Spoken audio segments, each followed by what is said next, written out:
Hello and welcome back to the Tin Barn. I'm Pragmatic Lee, and in this week's video we're going to continue on with making a few little accessories for my nephew's shop press.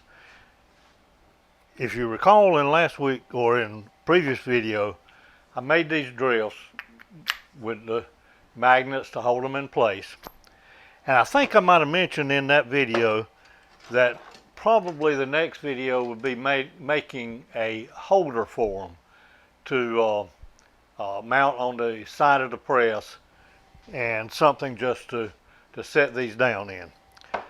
Well, I got busy getting the pieces together for making that holder and didn't turn the camera on, but it turns out all it really was 4 holes for the drills, a 5th hole in the middle for the jack handle, and 2 bends on each side to give it a little rigidity. So this is already made. This will some holes drilled in the side of the press, and this will mount on it. Here's a quick little picture of the one that I made for my press. And these drifts are about the same weight as the drifts on my press. However, the width of the press is 7 inches versus mine being 4 inches. So that made this span pretty wide here. I simply put a piece of round stock in between this break on each side, this fold on each side, to give it some support. And also I've got a little angle bracket on there that will be drilled and bolted in the side as well. In an upcoming video, when I get all these accessories finished, I'll show this installed on there. What we're going to do today though is replicate another accessory I made for my press, and that's these 2 pieces. I made a video before of this, and as you've heard me say before, it was a failure on this piece. I didn't put any bracing down the sides, and the piece of angle iron in the middle kind of caved out or folded out. So, but what this is used for, there's 2 pieces. There's the cradle down here, and then there's the wedge.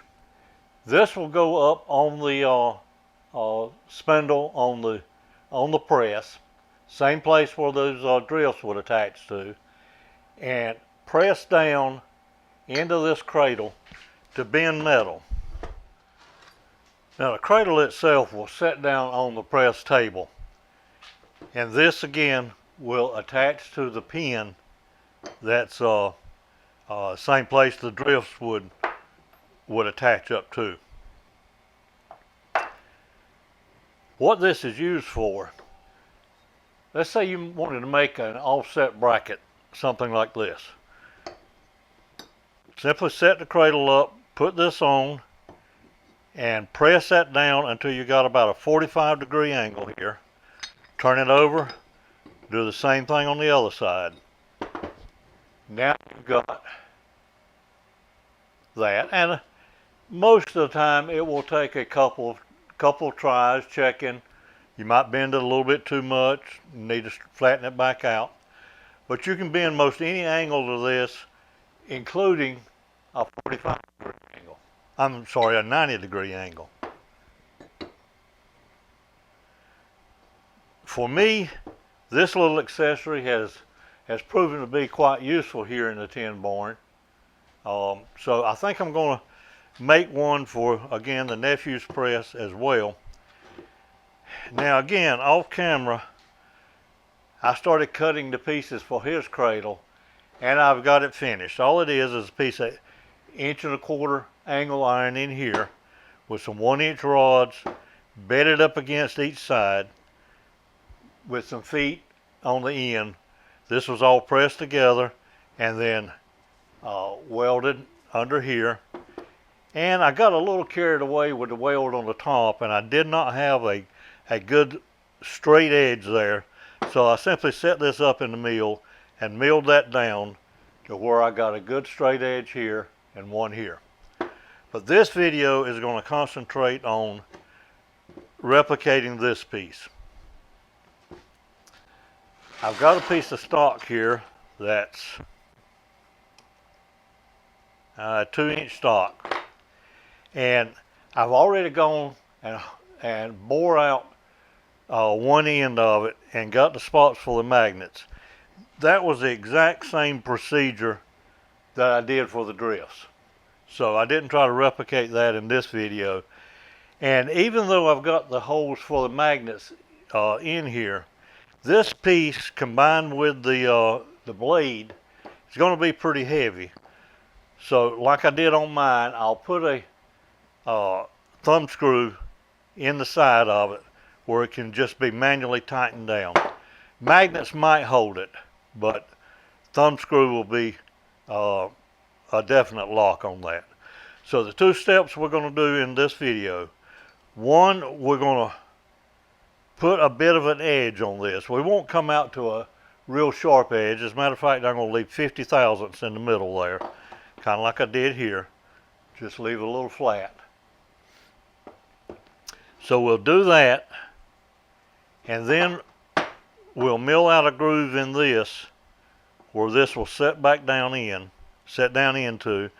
And I'm undecided right now whether I'm going to try to weld that like I did mine, which is probably what I'll do.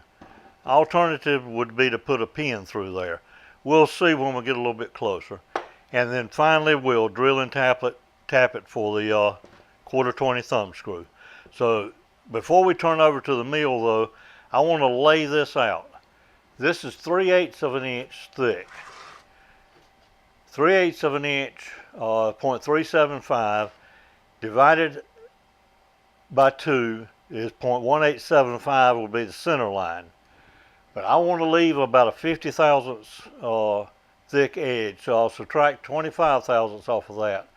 So that says we need a mark here at 0.1625. All right, I've got my depth gauge, height gauge set at 0.1625.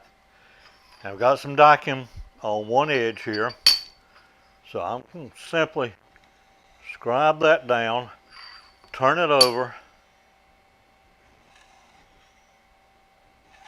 and scribe again. And hopefully you can see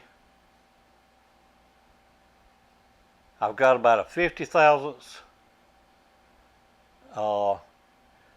edge left in there, so that when we put this in the mill at our 45-degree angle, we'll mill down to that scribe line, turn it over, and do the same on the other side. So let's turn over to the mill now. All right, to hold our piece in the mill, I've got these sets of this set of V-blocks that I machined here in the shop. Pretty sure I did a video on that several years ago. But this is a match set. They are drilled as well. If I was going to do a lot of repeat work, as I've said before, the bolts, socket head cap screws that are holding the vice jaws on are actually drilled and tapped for a 1024 that these could mount on. I don't have to repeat anything on this, so I'm not going to bother screwing them in. But this is a match set, and hopefully you can see on here I've got a T stamped in the end for the top, and arrow made stamped in there to show the direction. So they will point toward each other. And then we've got our piece here with the scribe line, which I know is going to be hard to see in the camera, but we'll set that in.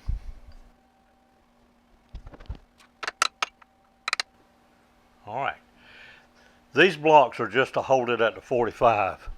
The wedging is going to be on the workpiece itself. All right, so let me get this set up.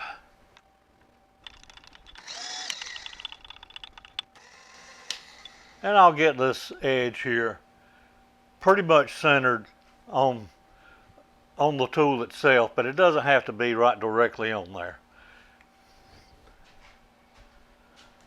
Let me get my flashlight close by.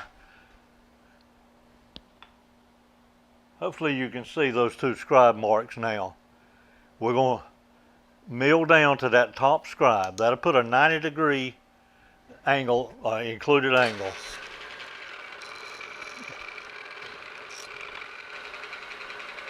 Now I'm going to start very conservative with only about a 15,000 cut.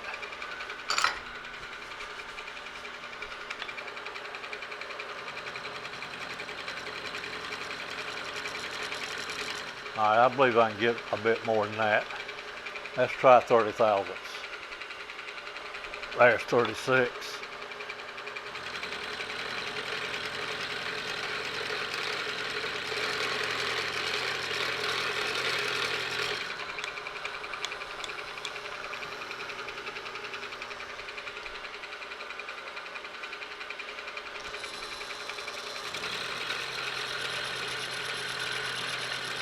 All right, I'm sure I could take more. This is a pretty good end mill here, but we're at about 60 thousandths now.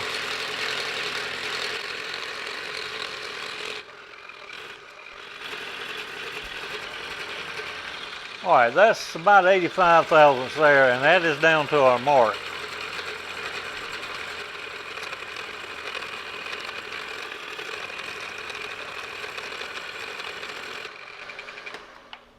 All right, that is one side cut down to our mark.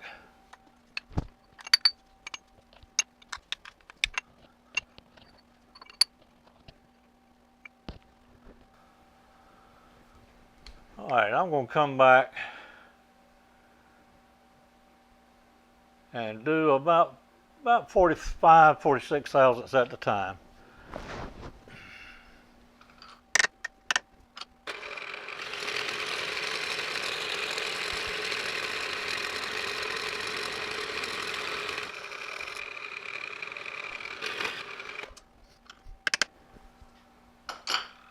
I want to kick out a little bit there, so I'm going to come over to the side and start from the other end so we're pushing down instead of lifting up on the workpiece.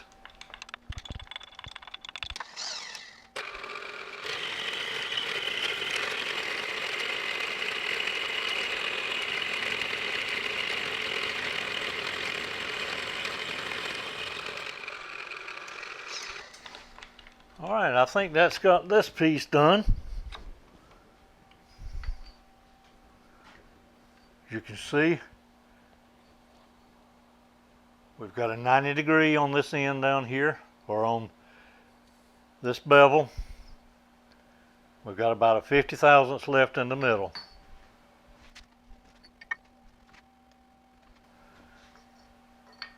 And that will sit down in our cradle just fine. So what I'm going to do now is get set up for this piece to actually cut a slot in this and set that down in it. All right, to hold this workpiece in the mill vise, I've got another shop-made V-block here, one made specific for this vise. I'll set it across there, use one of my parallels just as a bridge. And it makes no difference if this slot is oriented with the magnets. Makes no difference at all on that. What we'll do is get it good and secured in.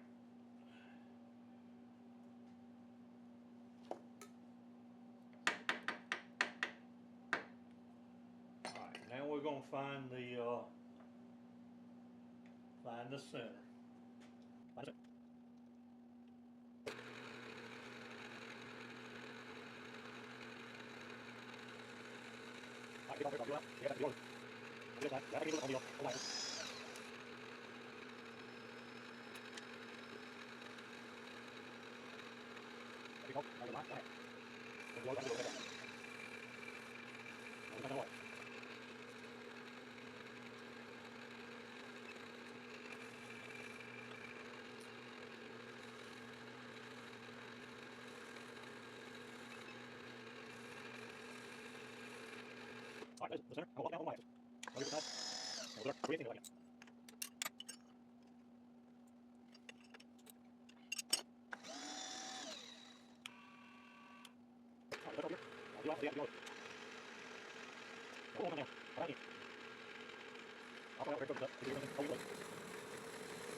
Okay, there's our 1-inch depth.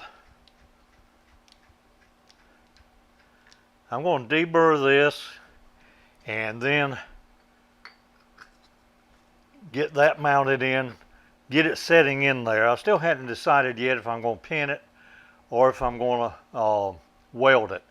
But let me get this deburred, all this mess cleaned up, and then we'll come right back. Okay, I've got our piece deburred, and our wedge or knife or blade or whatever we're going to call it fits in there nicely. And I've decided I'm going to pin it. I'm not going to weld it. So what I'm going to do is set this in the vise, and of course that is just clamping on the cylinder piece. And I want to clamp that good and tight.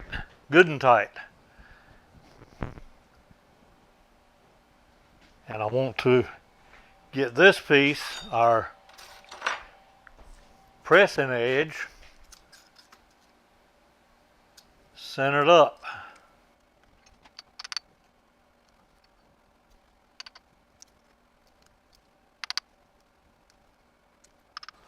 Alright, I think that's good.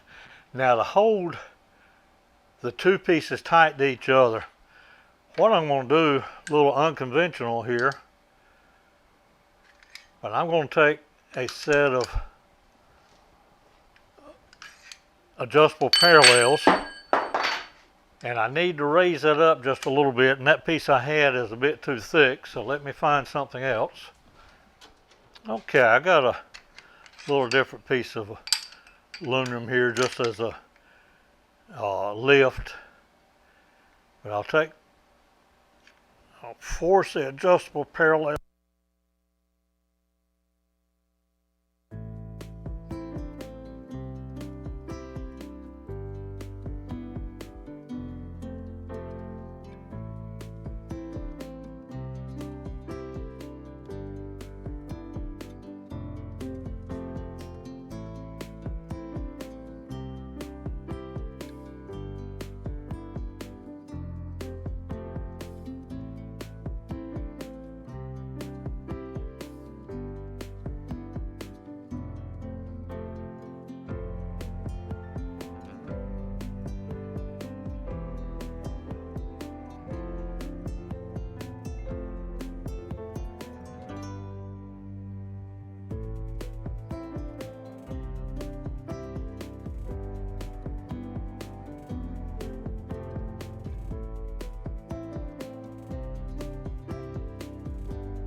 Okay, I'm not sure how much of the audio I lost on that. Probably all of it in this segment.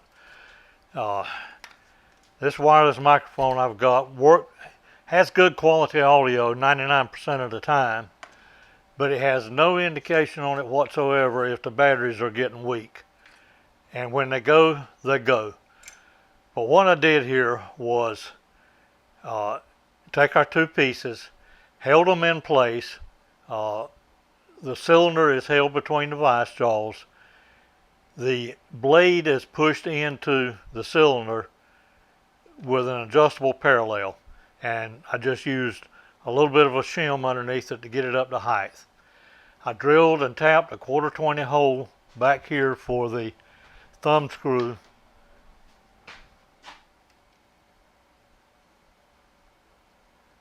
and then I drilled for a 5/16 spring pin. So I think this is all held together now.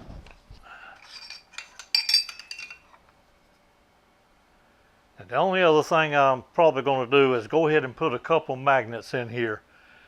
But for the most part, I think it'll be held in place with the thumb screw. So I'm going to get this cleaned up. My spring pin was just a little bit long. I will back that up and grind off this end just a little bit. Then I'm going to meet you over at the press and we'll give this a try. Okay, I'm over here at my press, and as it turns out, the pin on my press is the same size as the one on his. So we can test this bending jig here on my press. Now what I like to do is go ahead and run it down with nothing in there just to get this lined up. You'll see this move around to find its center.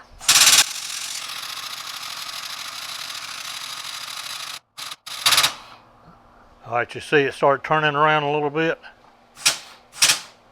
Alright, that should be centered up.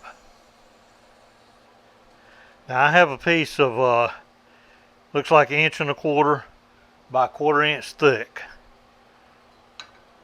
Let's get it on past that drilled hole.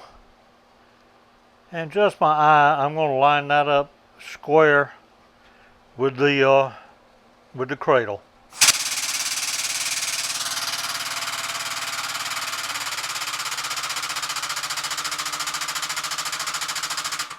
Alright, I'm going to stop right there. And that's probably approximately a 45-degree angle there.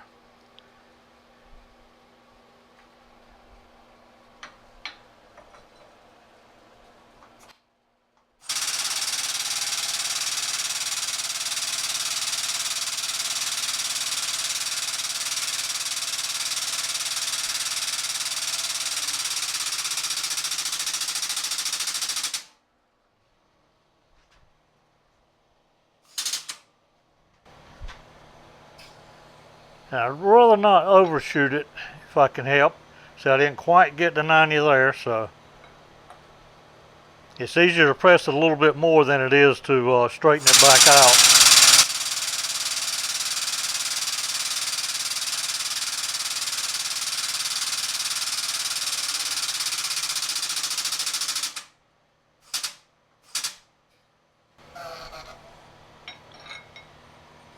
And that's pretty close to a 90 degree.